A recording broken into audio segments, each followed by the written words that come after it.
বিসমিল্লাহির রহমানির রহিম। এই যে নাটোর জেলা গুরদাসপুর থানায় প্রচণ্ড বাতাস এবং হচ্ছে আবহাওয়া খুব খারাপ, এই যে অন্ধকার হয়ে আছে চারিদিকে। এই যে আমরা শীতের জন্য যে আমরা সবাই আগুন তো পাচ্ছি, ঠান্ডা প্রচুর বাতাস বোয়াচ্ছে, প্রচুর পরিমাণে বাতাস বোয়াচ্ছে। বাতাসের জন্য সবাই জড়ো হয়ে যাচ্ছে ঠান্ডা ল্যাপের মধ্যে। এই জন্যে যেন আমরা সবাই এলাকায় যে সবাই আগুন তো পাচ্ছি, আগুন ধরায় দিয়ে বসতে সবাই আগুন তো পাচ্ছি।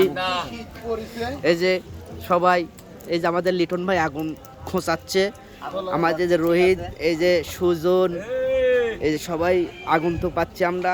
এই যে চাটা খাচ্ছি, তা গা হিট হচ্ছে না, আগুনের কাছে খাড়া আছে তা গা হিট হচ্ছে না, এত পরিমাণে ঠান্ডা, -10 আবহাওয়া। এই ঠান্ডার কারণে আমরা এই যে সবাই আগুন তো পাচ্ছি বসে থাকি, প্রচণ্ড ঠান্ডা। এই যে আমাদের সুজন চা খাচ্ছে আর আগুন তো পাচ্ছে, আমাদের এই যে রুমন চা খাচ্ছে আর আগুন তো পাচ্ছে। আমি ইকবাল আছি, আগুন তো পাচ্ছি, ধোঁয়া বাতাস, প্রচন্ড বাতাস বইছে, প্রচন্ড আবহাওয়া খারাপ। এই যে আগুন তো পাচ্ছি আমি, প্রচুর ঠান্ডা, আরে প্রচন্ড ঠান্ডার আগুন তো পাচ্ছি আমরা। আগুন প্রচুর ঠান্ডা। ইকবাল ভাই, হ্যালো, হ্যাঁ